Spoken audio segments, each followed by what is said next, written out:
تمامی دیکھنے و سننے والوں کو السلام علیکم۔ ناظرین، حضور کا بچپن پارٹ 3 میں خوش آمدید۔ آگے بڑھنے سے قبل جو آج ہمارے نئے ناظرین ہیں وہ یہ جان لے کہ اگر انہوں نے اس کا پارٹ 1 اور پارٹ 2 نہ دیکھا ہو تو ہم اس ویڈیو کی لنک آئی بٹن میں لگا دیں گے، آپ یہاں سے ان دونوں ویڈیو کو دیکھ سکتے ہیں۔ چلیے آج کا سلسلہ شروع کرتے ہیں۔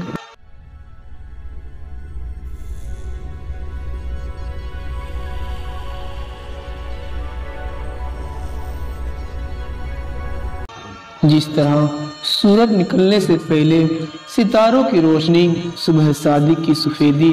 شفقی سرخی سورج نکلنے کی خوشخبری دینے لگتی ہے، اسی طرح جب آفتاب رسالت کے طلوع کا زمانہ قریب آ گیا تو اطراف عالم میں بہت سے ایسے عجیب واقعات اور خارق عادت بطور علامت کے ظاہر ہونے لگے جو ساری کائنات کو جھنجھوڑ کر یہ بشارت دینے لگے کہ اب رسالت کا آفتاب اپنی پوری آب و تاب کے ساتھ طلوع ہونے والا ہے۔ چنانچہ اصحاب فیل کی ہلاکت کا واقعہ، ناگانے بار رحمت سے سر زمین عرب کا سر و سبز و شاداب ہو جانا، برسوں کی خشک سالی کا دفع ہونا، پورے ملک میں خوشحالی کا دور دورہ ہونا، بتوں کا منہ کے بل گر پڑنا، فارس کے مجوسیوں کی 1000 سال سے جلائی ہوئی آنکھ کا ایک لمحے میں بجھ جانا، کسریٰ کے محل میں زلزلہ آ جانا، حضور اقدس صلی اللہ علیہ وسلم کی والدہ کے بدن سے ایک ایسے نور کا نکلنا جس سے بصرہ کے محلات روشن ہو گئے۔ یہ سب واقعات اسی سلسلے کی کڑیاں ہیں جو حضور صلی اللہ علیہ وسلم کی تشریف آوری سے پہلے ہی عالم کائنات کو یہ بشارت دے رہی ہے کہ مبارک ہو وہ شہ پردے سے باہر آنے والا ہے، گدائی کو زمانہ جس کے در پر آنے والا ہے۔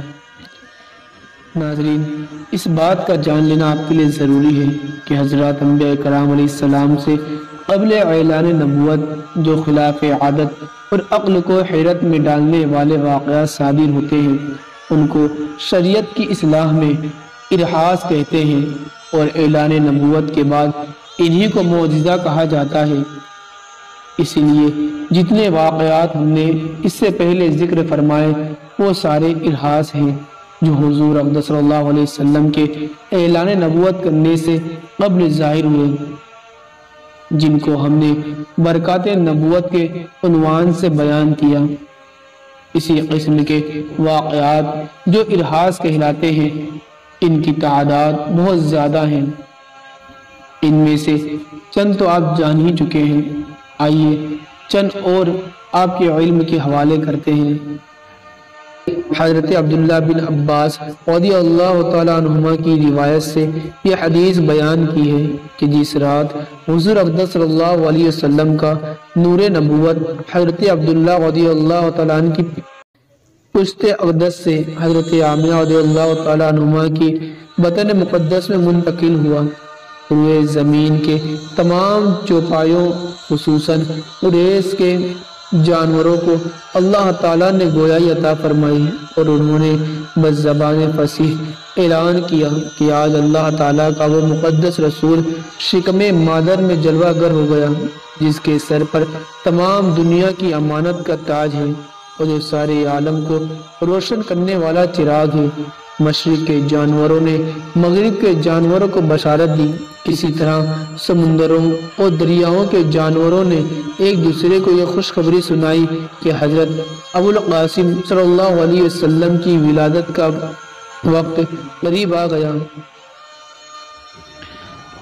حضور اقدس صلی اللہ علیہ وسلم کی والدہ ماجدہ حضرت بی بی آمنہ رضی اللہ تعالیٰ عنہ نے فرمایا، جب حضور اقدس صلی اللہ علیہ وسلم پیدا ہوئے تو میں نے دیکھا ایک بہت بڑی بدلی آئی جس میں روشنی کے ساتھ گھوڑوں کے ہنہنانے اور پرندوں کے اڑنے کی آواز تھی اور کچھ انسانوں کی بولیاں بھی سنائی دیتی تھی۔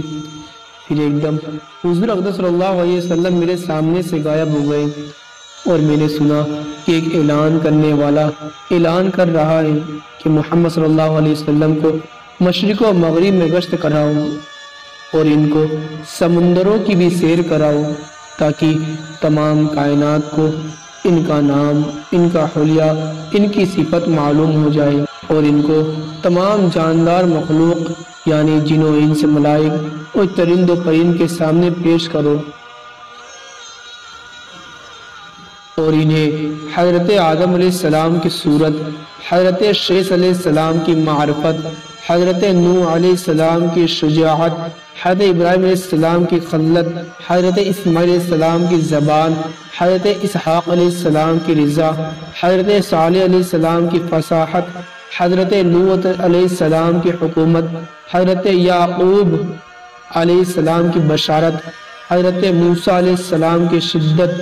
حضرت ایوب علیہ السلام کا صبر، حضرت یونس علیہ السلام کی طاعت، حضرت الیاس علیہ السلام کا وقار، حضرت یحییٰ علیہ السلام کی عصمت، حضرت عیسیٰ علیہ السلام کا زہد عطا کر کے ان کو تمام پیغمبروں کے کمالات اور اخلاق حسنہ سے مزین کرو۔ اس کے بعد وہ بادل چھٹ گیا، پھر میں نے دیکھا کہ آپ ریشم کے سبز کپڑے میں لپٹے ہوئے ہیں اور اس کپڑے سے پانی ٹپک رہا ہے، اور کوئی آواز دینے والا یہ آواز دے رہا ہے کہ واہ واہ، کیا خوب، محمد صلی اللہ علیہ وسلم کو تمام دنیا پر قبضہ دے دیا گیا اور کائنات عالم کی کوئی چیز باقی نہ رہی جو ان کے قبضہ اقتدار اور غلبہ اطاعت میں نہ ہو۔ اب میں نے چہرہ انور کو دیکھا تو چودھویں کے چاند کی طرح چمک رہا تھا اور بدن سے پاکیزہ مشک کی خوشبو آ رہی تھی۔ پھر 3 شخص نظر آئے، ایک کے ہاتھ میں چاندی کا لوٹا، دوسرے کے ہاتھ میں تشت، تیسرے کے ہاتھ میں ایک چمکدار انگوٹھی تھی۔ انگوٹھی کو 7 مرتبہ دھل کر اس نے حضور اقدس صلی اللہ علیہ وسلم کے دونوں شانوں کے درمیان مہر نبوت لگا دی۔ پھر حضور صلی اللہ علیہ وسلم کو ریشمی کپڑے میں لپٹ کر اٹھایا اور ایک لمحے کے بعد مجھے سپرد کر دیا۔ ناظرین، ہماری آج کی ویڈیو آپ کو کیسی لگی ہمیں کمنٹ میں اپنی رائے ضرور دیں، اور ویڈیو اچھی لگی ہو تو ویڈیو کو لائک کریں، نیچے ریڈ بٹن پر دبا کر چینل کو سبسکرائب ضرور کر لیں۔ انشاءاللہ تعالیٰ پھر ملیں گے ایک نئی ویڈیو کے ساتھ، تب تک کے لیے اللہ حافظ، فی امان اللہ۔